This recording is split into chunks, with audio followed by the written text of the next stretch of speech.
To the Unitarian Universalist Church of Arlington. We are an intentionally welcoming community, open to people of all faith backgrounds, races, ages, genders, sexual orientations, and abilities. Our mission is to enable people to come for community, find inspiration, and live with purpose. We are all growing, all learning, all loved. Just as you are welcome here. We invite you to bring your whole self into this community. I'm Peter Vitaliano, UUCA Treasurer.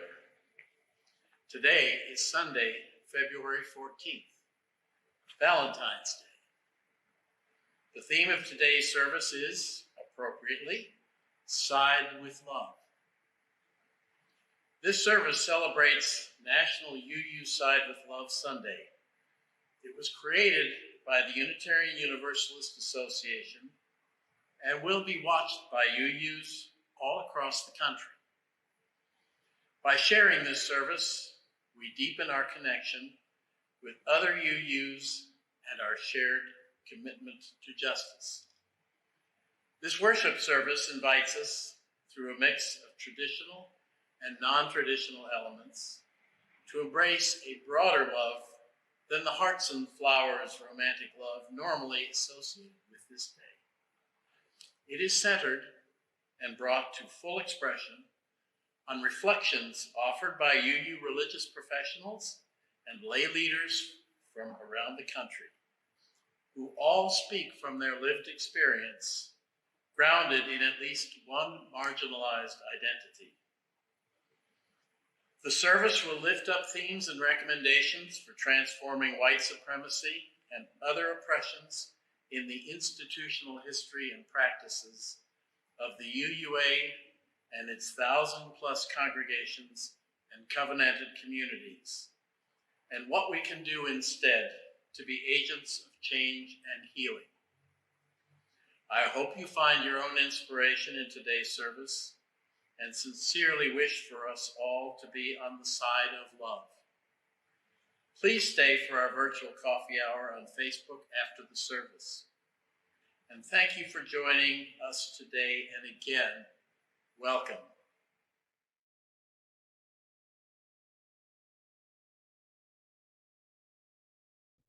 Greetings, beloveds. It is from a deep place of love and thankfulness that I welcome you to our 2021 Side with Love Sunday. This is our 12th annual Side with Love or Season of Love celebration. And without you, each of you choosing love over and over and over again, we would not be the faith tradition that we are, and we wouldn't be in this moment. A moment where we can be together, a moment where we are invited to listen to the offerings of all the different participants spreading their theology of love from their own perspectives, from their own backgrounds, from their own lived experiences.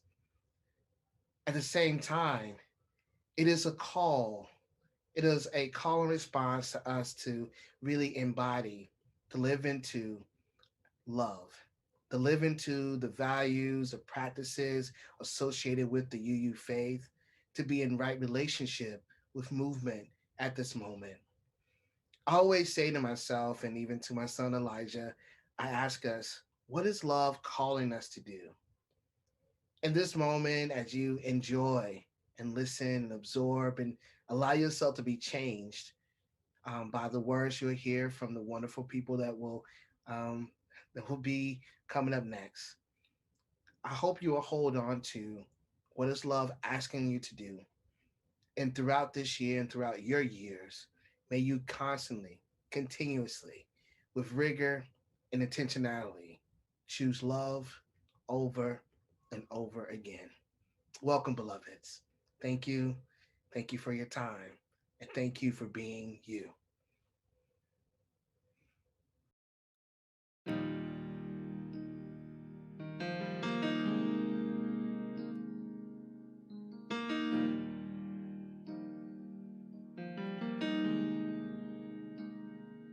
This is a holy moment.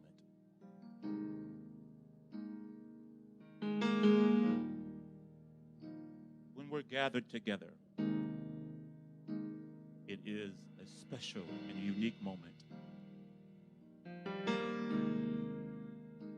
with hearts together. Oh,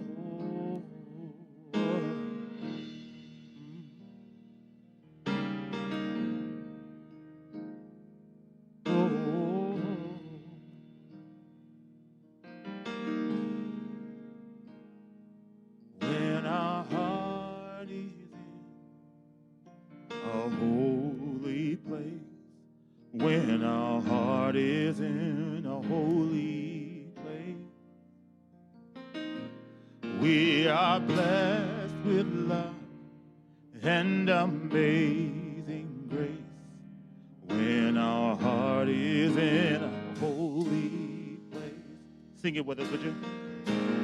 When our heart is in a holy place. When our heart is in a holy place. We are blessed with love and amazing.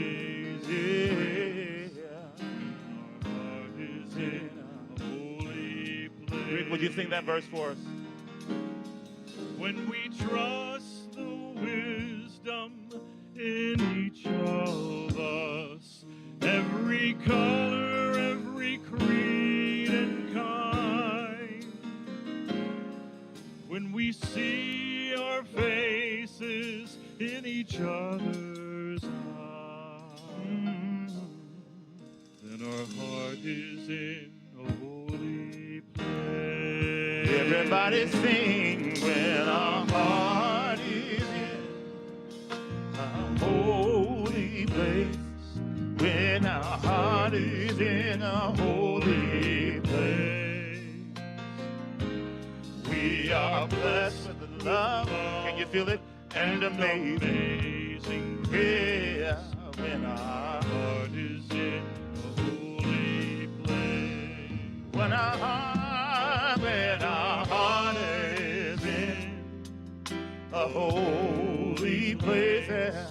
When our heart is in a holy place. Holy place. We are blessed with love and amazing grace. Yeah, when our heart is in a holy place.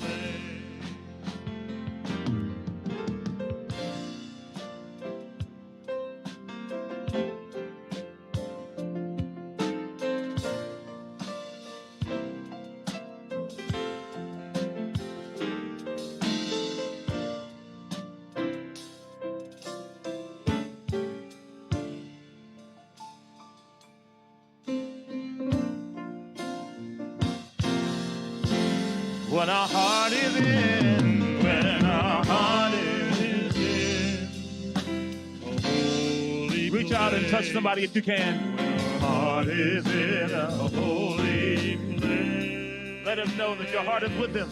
We are blessed with love and amazing grace. When our heart is in a holy place. When our heart is in a holy place.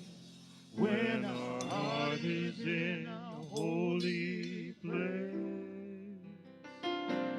We are blessed with love and amazing grace. When our heart is in a holy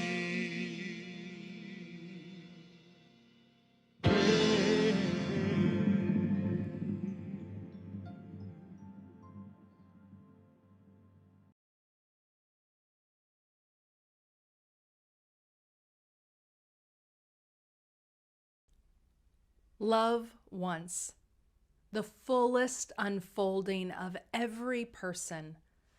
Love wants everyone to be free, to feel safe, to know joy. To me, love is an overflowing and unconditional love for the world and for creation and for one another. That spiritual foundation of love calls us to the policies and the practices that we need to sustain and nurture life, thriving life. Love means thinking about how we enact policies that make people's lives better. If we're talking about racial justice, love is acknowledging that there has been wrong, that there has been harm, and that whether you participated in it or not, you're benefiting from the inequitable results of that harm. What if love means letting go of what we think we know and being curious about what more there is to learn? What if love was not a commodity that could be bought and sold? Sometimes love isn't waiting for the other to come to us so that we can become agents of welcome, but rather us moving into the world to engage with others in their spaces, on their terms. Love asks for the release of all assumptions about who wants to be part of Unitarian Universalism. Love asserts that each of us matters and is worthy. Love knows our life-saving, life-giving faith must be available to every person who needs it. If you have a chalice at home, would you please light it in honor and in celebration of overflowing and liberating love?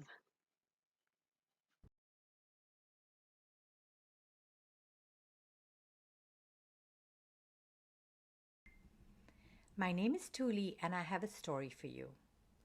In a little bit, you are going to hear about how there came to be an agreement between some inhabitants of the earth. An agreement is sometimes called a promise or a contract or even a covenant. All these words mean similar things, that two or more people or animals or others have come together and agreed on something. And not necessarily two or more people. Sometimes we have to have an agreement within ourselves, with ourselves. And it can be hard to come to an agreement. Think of a time when this might have been for you. Perhaps you wanted to play Legos, but your friend did not. Perhaps you wanted to pretend play to be on a ship and your brother or sister wanted to read a book. Or maybe you witnessed someone doing something and you wanted to convince them to not do it. How did it work out? Did you have to give up what you were doing? Did the other person have to? It can be hard, right? Sometimes, even after we have reached an agreement and decided how to work or play together, it might not be carried out and more disagreement might arise. And we might feel very hurt and upset. Can you think of a time when that happened to you? Someone agreed to do something and then couldn't do it. Or you were promised something and then the promise was broken. How did that feel? We are all going to make mistakes and break promises, even though we might have tried very hard not to. What makes this even more complicated is that there might be another person who is hurt by what we decide or agree to. We might not even see them or know that they are being affected. As Unitarian Universalists, it's important for us to try again and again to come to new agreements and to understand how we were hurt or might have hurt someone else. We might even carry our hurt with us for a long time. And we might have to be open to hearing that we have caused hurt, even though we didn't mean to. But we can try to work hard to repair the damage that might have been done, either to us or by us. In fact, this is an obligation, something we have to try to do. Sometimes this can be tiring and take a really long time, and we might have to give up something or have the other person give up something. We can make new agreements and begin anew. As you listen to what's coming up, think about what each of the creatures had to do to come to this new agreement. The Agreement by Barry Lopez. One time, before there were any people walking around this valley, there were bear people. There were also salmon people. The bear people had an agreement with the salmon people. The salmon would come upriver every fall, and the bear would acknowledge this and take what they needed. This is the way it was with everything. Everyone lived by certain agreements and courtesies. But the salmon people and the bear people had no agreement with the river. It had been overlooked. No one thought it was even necessary. Well, it was. One fall, the river pulled itself back into the shore trees and wouldn't let the salmon enter from the ocean. Whenever they would try, the river would pull back and leave the salmon stranded on the beach. There was a long argument, a lot of talk. Finally, the river let the salmon enter.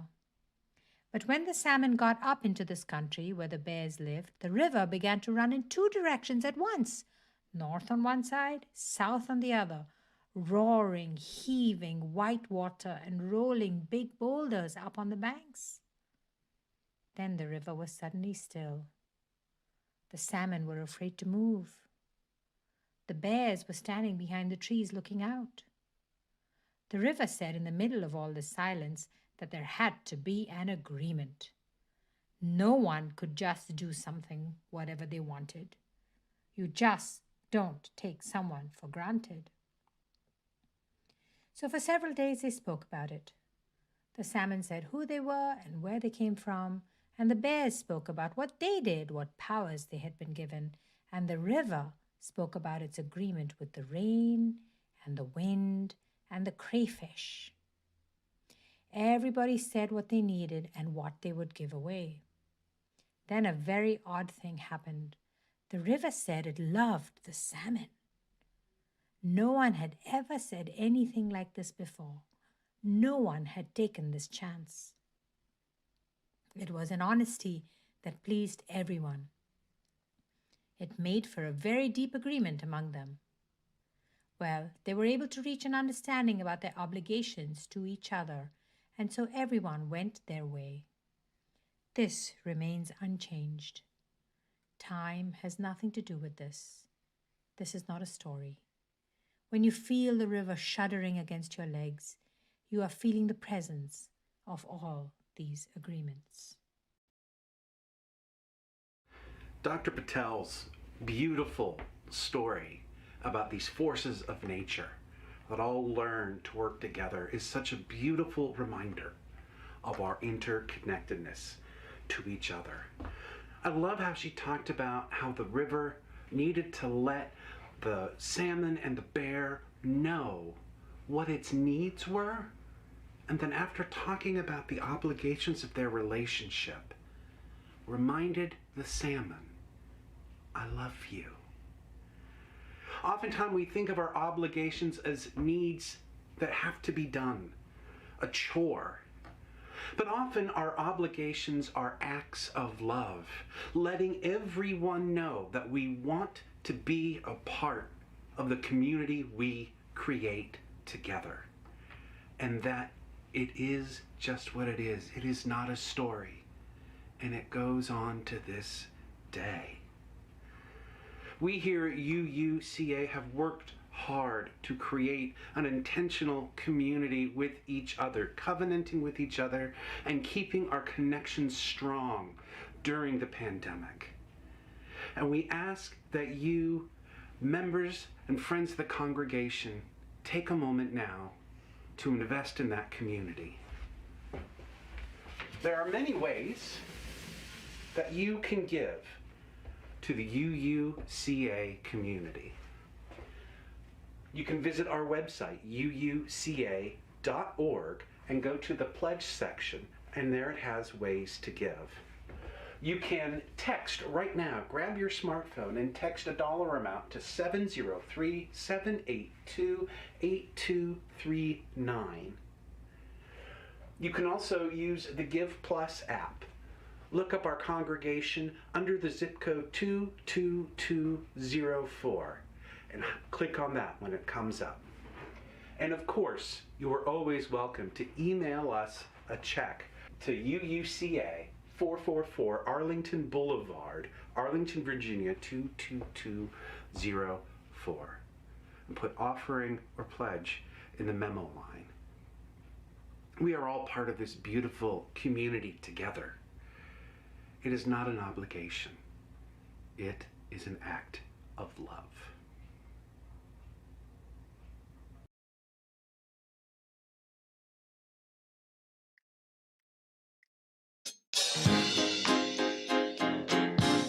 All right, everybody. Please rise and body your spirit as you're able. It's time for the love train. Everybody, put your hands together. Or just move from side to side as you're able. Yeah, it's all in love.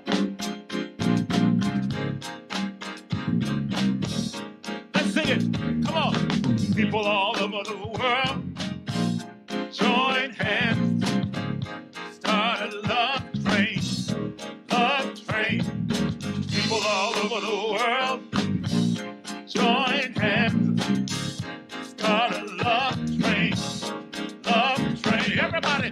People all over the world, join hands. Start a love train. Love train. Yeah. People all over the world, join hands. Start a love train. Come on, Matt. Love train. Everybody. People all over the world. Put your hand. Come on. Join hands. Start a love train. Love train. Whoa. People all over the world. Yeah. Join hands and start a love train. Come on, Rick.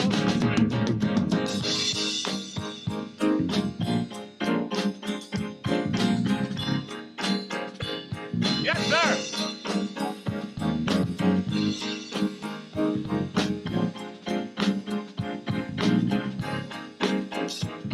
Everybody say, people all over the world, oh, join hands, start a love all over the world.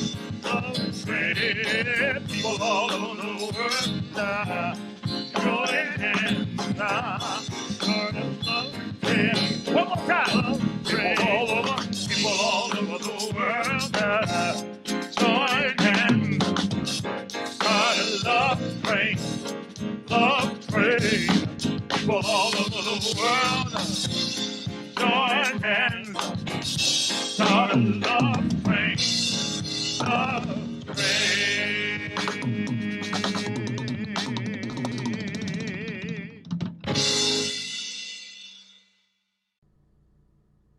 My name is Laura Conkle, and you may use they, them pronouns to refer to me.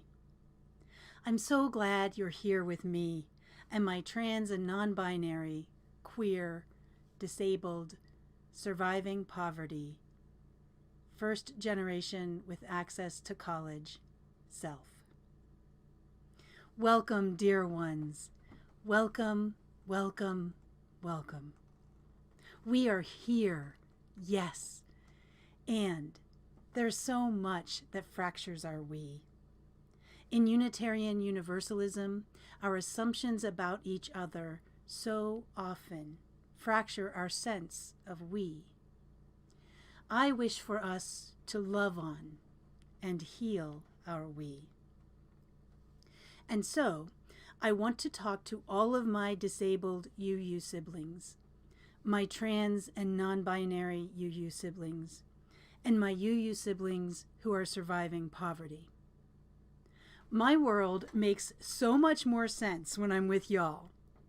The gaslighting and rejection and weirdness of the great wide world, and yes, of many Unitarian Universalist gatherings, can lessen and become background noise to our vibrant, honest, and passionate conversations. When we're together, I can slow down and relax. I can work with y'all to make sure more folks are included. And that means me too. I want you to know how much I love your ways of being. I love your being. I love how you use your imagination to discover and create ways to survive. And I wish with all my heart and soul you didn't have to. We are trans and non-binary and disabled and surviving poverty. And we know we need to navigate a dominant culture that is more toxic to us than anything else. We know we must build community and culture that values our lived experiences and nurtures our survival. We know we are practicing the rejection of ableism and transphobia and elitism and ageism and homophobia and racism and all exclusion. Oh, and I love how we already know that inclusion means all of us, and hospitality means honoring folks as their full selves. We know we need disability justice, queer theology, funding of expenses, access accommodations, inclusive language, scholarships, plain language explanations, gender-neutral bathrooms, childcare, and all the things that can make it possible for us to be safe and well, loved, and held sacred within Unitarian Universalism writ large. I wish that every event that is planned moving forward is planned with us in mind and considering what we need. I wish that more and more reflections, sermons, and sacred texts include us and our wisdom, and in all the ways that you engage Unitarian Universalism. I wish that you will find folks who understand that you are worthy and you matter, and who choose to include you. Our collective spiritual growth and resilience are important not just to us, but to all Unitarian Universalists. So now, I want to talk to all Unitarian Universalists. I want us all together to build our resistance to the many assumptions folks make about who is in the room, who is at the table, and who is in Unitarian Universalist spaces, online and otherwise. I pray that each of us decides to begin to heal our we. I pray that we cast off assumptions and choose to build a Unitarian Universalism that holds each and every person sacred and worthy of hospitality and inclusion. May we know our potential for love and beauty. We are love and beauty. Real love that stretches to encompass our human fallibility we all have. Resilient love that unfurls to create and support our vulnerability we need to thrive. Actual beauty that honors all seasons, phases, and aspects of life. Fierce love and fierce beauty. Fierce enough to stay in touch with and reflect reality. We are beautiful, smart, and strong. We are fallible, whole, and vulnerable. We are right here, right now. We matter. So may it be for you. So may it be for me. So may it be for all of us.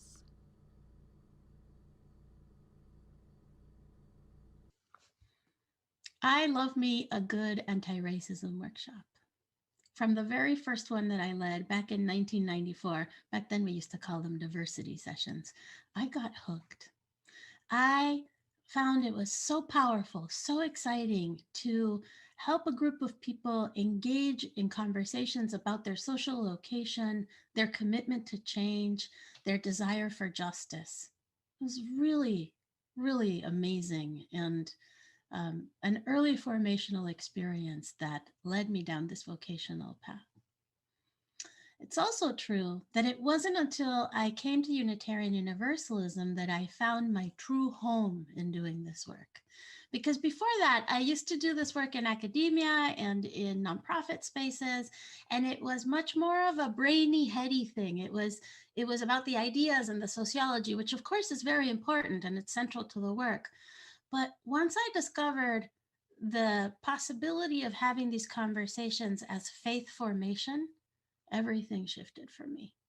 It was so powerful to be in a covenantal space where we already agree to be in right relationship with each other and to be loving with each other and to return to right relationship. And in that container, to start understanding how our anti-racism work and our focus on anti-oppression and justice helps us shift our own meaning making and our understanding of our location in the world, like really deep theological questions about where do I belong and what are my values and principles and what are my responsibilities? These questions engaged in a faith context are completely different. It's a complete game changer, and I really appreciated that. Now, it's true that I really enjoy designing a good workshop, having an arc, knowing what's going to happen, planning for things, and then having them occur the way that I planned. I mean, that's very satisfying. Yes, as a facilitator, it is one of my favorite things. And I am discovering that the most powerful learning actually occurs when we go off the agenda. When we go off the agenda, it's usually because something has happened in the room and we need to attend to something that shifted. So it could be that someone says something that's like a microaggression. It could be that the learning in the room requires us to pivot. The questions that are coming up are not following the original plan. But ultimately, what's exciting about that is that we are responding to the embodied learned experience in that moment. We are responding to the people in the room and to the actual moment.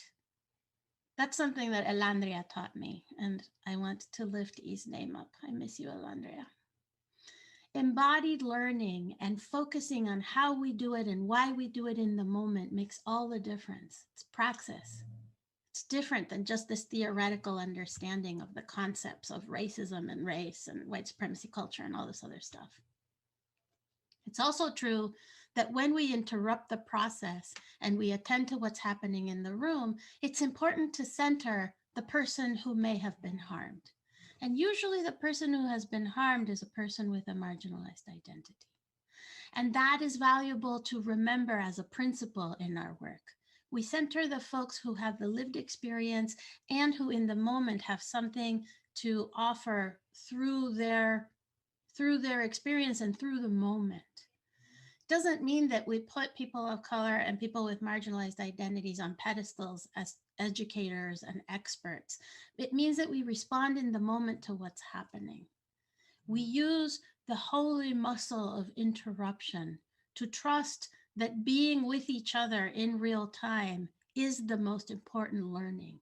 Understanding how power is playing in the room in that moment is one of the most important ways that we can actually decenter the traditional ways of doing things. Because otherwise, in our own educational settings, we still have white supremacy culture dominating and running us. And that's what we are trying to decenter.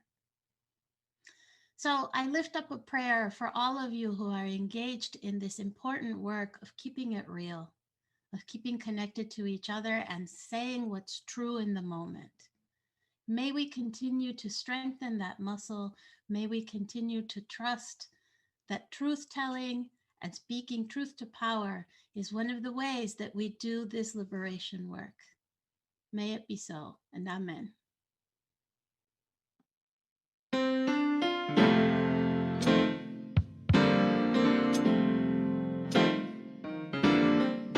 I'm so glad we all have a guide. And that guide is love. Look over and tell somebody near you, that guide is love. Yeah.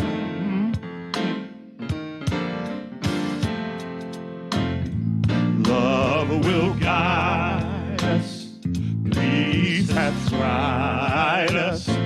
Hope inside us will lead the way on the road from grief to giving.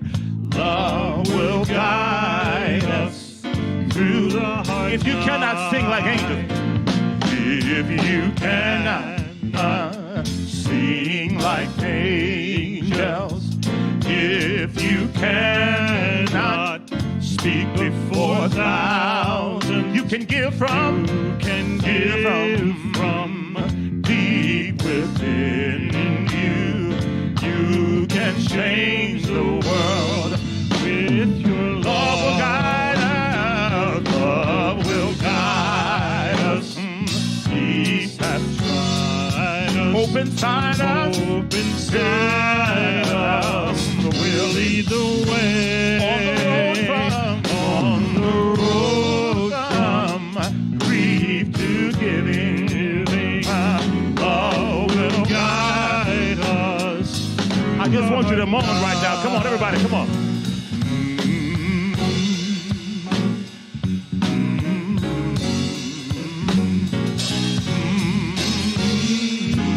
Yeah.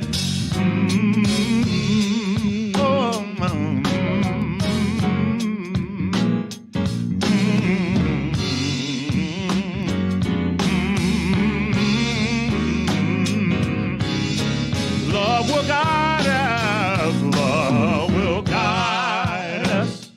Jesus tried us. Hope inside us. We'll lead the way. On the road from grief to giving. Love will guide us through the heart.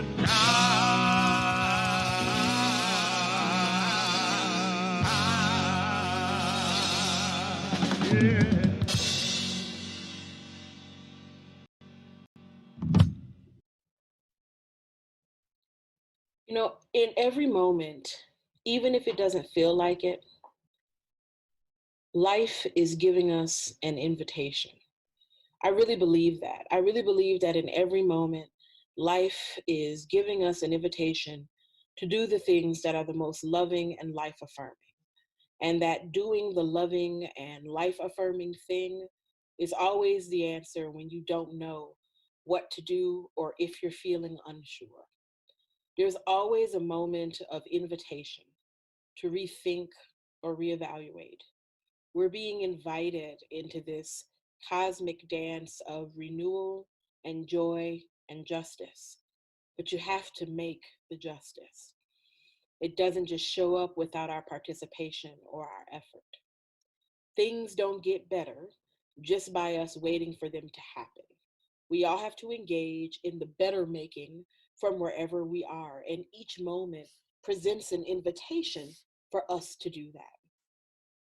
I don't want us to forget that, even if, like me, you are tired or feeling frustrated or feeling unsure, the invitation to participate in life in a manner that is about living our values, living love and justice is still there, no matter what else is going on. Ask yourself, what's the most loving, life affirming thing that I can do in this moment for myself or for other people? Sometimes it's get some rest. Sometimes it's apologize for something you've done. Sometimes it's reconsider how you're using your money or other resources in the broader world. To me, if we're talking about race injustice, love is about acknowledging that there has been wrong, that there has been harm perpetrated, and that whether you personally feel like you participated in it or not, you are likely benefiting from the inequitable results of that harm. Even if you are a person who wants to say, well, I didn't participate in making things this way, if you are benefiting from the ill-gotten gains, then you have some responsibility to make things right, especially if you then turn around and say that you believe in justice and equity. You are not let off the hook, no matter what. When we have broader conversations about reparations or what it looks like to repair, particularly the harms that have been done to Indigenous communities, Black communities, other communities of color, I believe that love means thinking about the resources that enable life. So what does reparation look like at the intersection of communities of color and healthcare, or communities of color and education? What does it look like to have those kinds of conversations beyond, just conversations about money and land that is owed, but also about accessing resources that have been inequitably distributed for more than a century? All of us should have a hand in those conversations, and all of us have some responsibility to bring about justice in those contexts. Plainly, if you're not going to do that work, if you're not going to be committed to thinking about that and how you can serve in that work, then to me, it obfuscates the mandate of what it means to be Unitarian Universalist. Because ours is a faith that calls us to do things. Being Unitarian Universalist in part means maybe you don't pray the way I pray. Maybe you don't pray at all. But how do we live together in equitable community, despite what I might think about God or what you might think about God? This is a faith that calls us to commit to the work of making justice. This is a faith that calls us to think about what it means not to believe the same, but to live together in beloved community, despite our own discrete perspectives about spirituality or the afterlife. That is a part of the call, the mandate of what it is to be Unitarian Universalist, to figure out how we live together in loving, equitable, just relationship with each other. I believe that the proof of our faith is the extent to which we do that. The proof of our faith is not in some confession that we make. The proof of our faith is not in some words that we say. The essence of our endeavor, the proof of what we believe, is in how we do the work of bringing about love, justice, and community. As Unitarian Universalists, I think we've given up perhaps too quickly on notions of salvation. If we think about the notion of being saved from harm, I don't know that it's actually possible to have personal salvation beyond the community. There's no way for you to have salvation and some kind of perfect, flourishing life outcome while everything around you is suffering and burning, because we're all connected. We are. If COVID hasn't reaffirmed in your mind that we're all connected, I really don't know what to tell you. Here we are right now, suffering through a global pandemic together. People are passing a deadly virus to each other through our breath that we can't see. That's a metaphor for us all being connected, if I've ever heard one. I think it's something that we would do well to think about and remember. Our salvation is intimately tied up in each other's ability to see other people as worthwhile, all human beings as valuable and possessing dignity, all life as having value and possessing dignity. Now, that's not the same as liking me. This is not, I need you to like me. This is not, I need us to be best friends so that we can go to the shopping mall together. This is understand that I have as much of a right to human thriving and flourishing as anybody else, and that I have as much to offer as anyone else. And so do you. How do we create a context where all of that is possible, where all that human thriving and life is possible? That's going to require sacrifice and time and deep listening and nuance. But that's what being a Unitarian Universalist requires. Other faith traditions ask for other things. This is what Unitarian Universalism asks of us. This is what we signed up for. And to me, this is serious. The call of our faith is critical right now. Ours is not a faith of anything goes. When I hear people say, I'm a UU because I can believe whatever I want, that's actually the furthest thing from the truth. It's time to lean into whether or not we really believe it. Or are we just saying it to give ourselves the illusion of faith community? So we can feel like we have some kind of faith tradition. Do we really believe in the values of our faith enough to enact them in the larger world in a manner that is bold and clear and unequivocal? People need to know, especially in this moment, what our commitments are. And if we're going to say that we are a faith that is committed to justice, equity, and compassion in human relations, we have to actually do that. It's not just about saying the thing, we have to do the thing. Frankly, I'd feel better if we did less saying and more doing.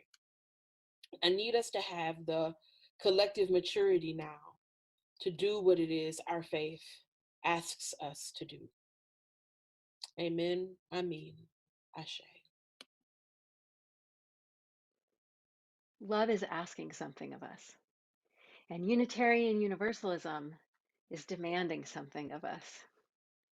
It can be a lot to take the thoughts that are moving through our mind and to let them trickle down and integrate into our hearts, into our spirits. Let's go there now. Our worship service is shifting into a time of devotion and contemplation, where we can be alone with ourselves, with the breath, and with that which is larger than us.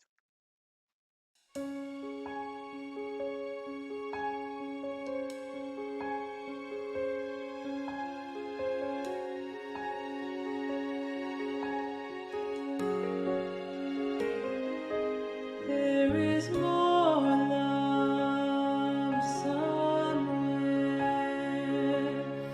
There is more love somewhere. I'm gonna keep on till I find it. There is more love somewhere.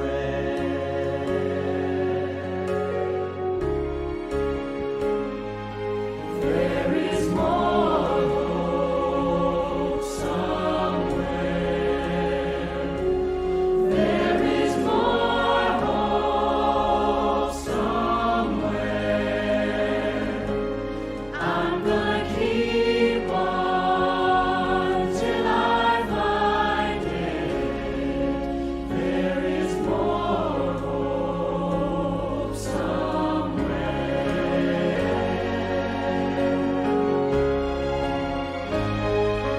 There is more joy somewhere.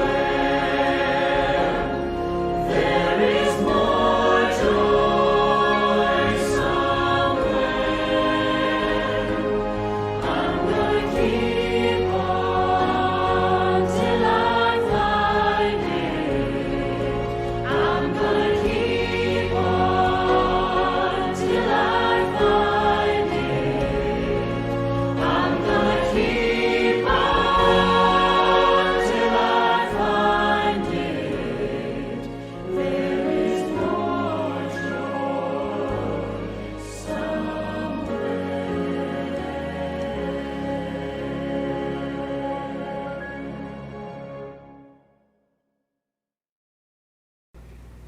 There is more love somewhere.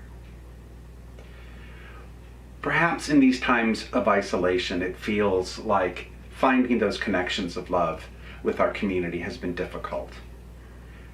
I think back to those times when we used to meet in that beautiful space of the sanctuary, and during service, where we would take a moment to sing Spirit of Life and encourage people to light candles, lifting up joys and sorrows in their lives. I'd like to take this moment to encourage each one of you to take a minute and pause in gratitude to think of who and what you're thankful for. And to take a minute and to pause to think of those who need to be lifted up, whether it is yourself, a loved one, let us know. If you're watching us through YouTube or Facebook and you have the option to chat and put in the chat window who you're thinking of, we would love to hear from you. I want you to do this while I light some of our candles as we relive some of that sacred ritual that we share together.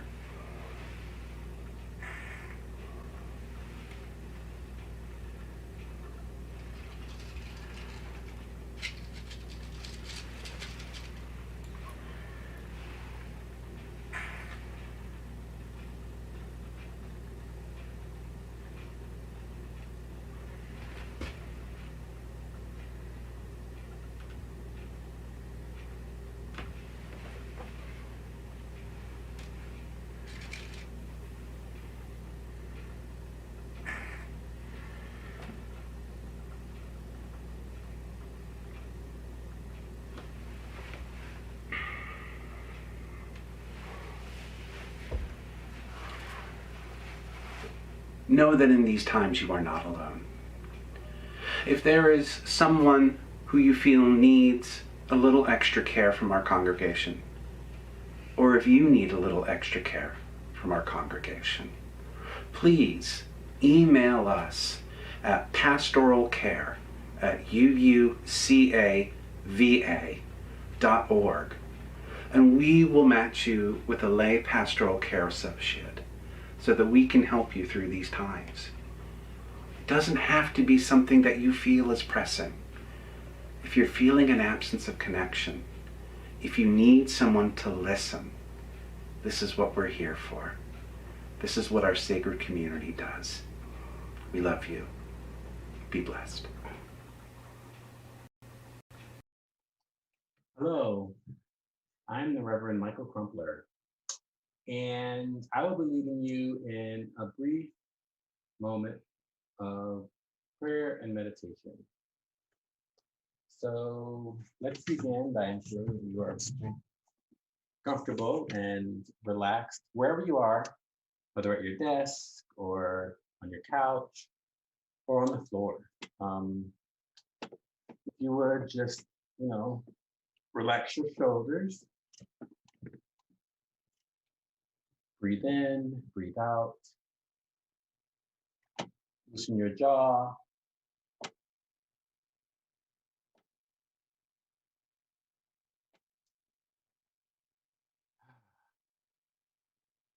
Close your eyes.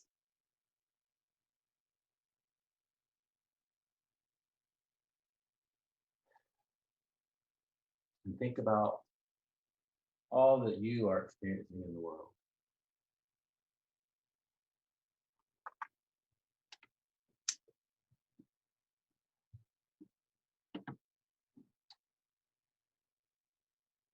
Think about all who are struggling during this time of isolation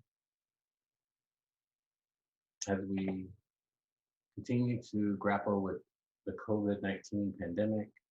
Think of all those who have lost loved ones and all those who are still living with the side effects.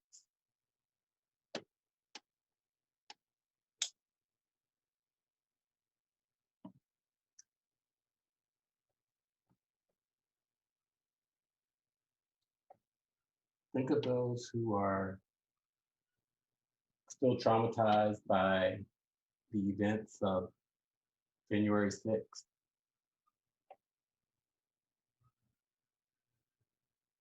Who are seeking answers and accountability where there is none.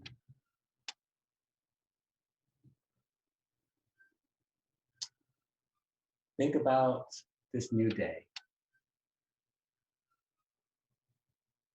Hold the great anxiety that we all have with the joy of accomplishment of those who worked so hard around the country to ensure that our votes were counted.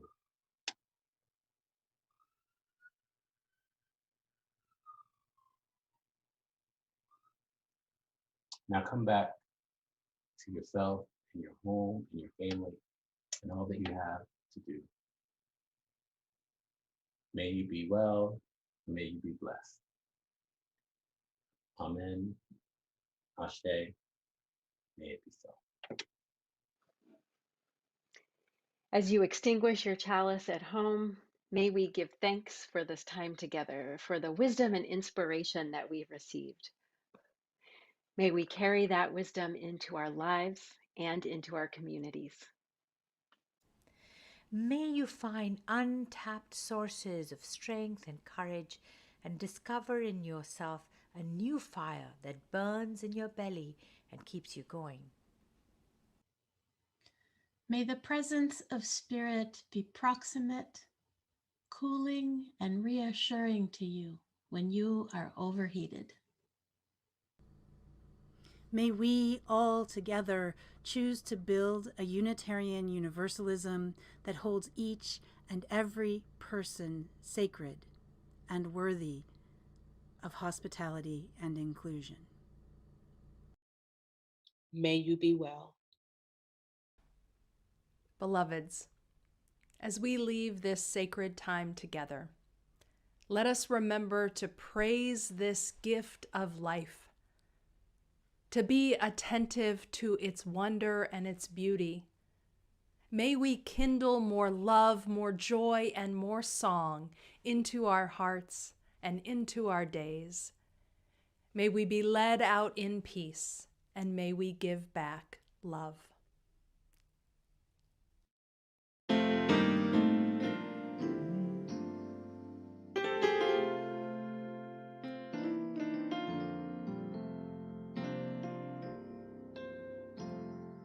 Sometimes in our life,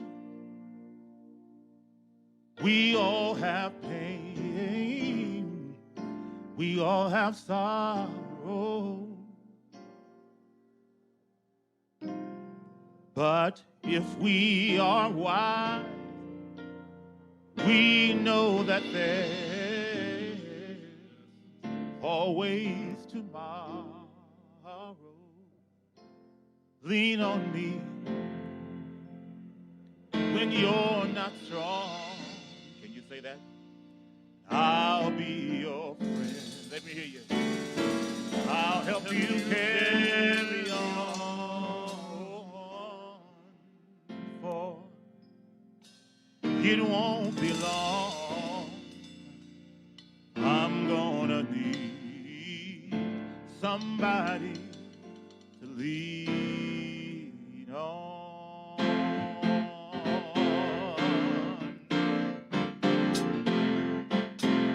Lean on me. Lean on me when you're not strong. I'll be your friend. I'll help you carry on. For it won't be long till I'm gonna need somebody to lead. Sing it, brother Rick, come on. If there is a load you have to bear that you can't carry, well, I'm right up the road. I'll share your load if you just call me. Lean on me, yeah. Everybody. When you're not strong, I'll be your friend. I'll be your friend. Yeah, I'll help you carry on. For it won't be long till I'm gonna need somebody to lean on. All right, you just call. You just call on me, brother, when you need a hand. Yeah, we all need somebody to lean on. I just might have a problem, I might have a problem that you'll understand.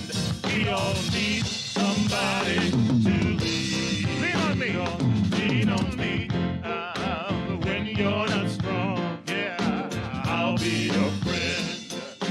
I'll help you carry on. For it won't be long till I'm gonna need somebody to. All right, you just call on me, sister. You just call on me, sister.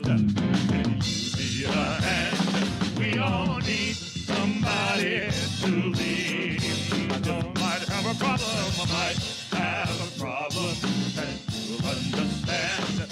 We all need somebody to lead. Lean on me, yeah. When you're not strong, yeah, and I'll be your friend. Everybody sing, I'll help you carry on. For it won't be long, I'm gonna need somebody to lean on. Let me hear you say, yeah, come on.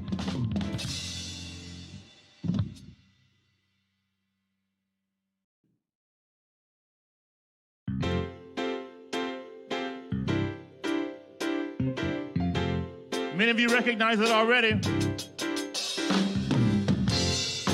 It is truly all we need. I want you to sing it with us. Come on. All you need is love. Yeah. All you need is love. All you need is love. Love. Love is all you need. Everybody sing. All you need is love. I love it, Rick. All you need is love. All you need is love. Love. Love is all you need. Love, love, love. Love, love, love. Love, love, love. Everybody say love, love, love. Love, love, love. Love, love. Put your hands together. All you need is love. Yeah. All you need is love. All you need is love. Love, love, love. Love is all you need. All you need is love. All you need is love. Do it, Rick. All you need is love. Love. Yeah. Love is all you need. Love.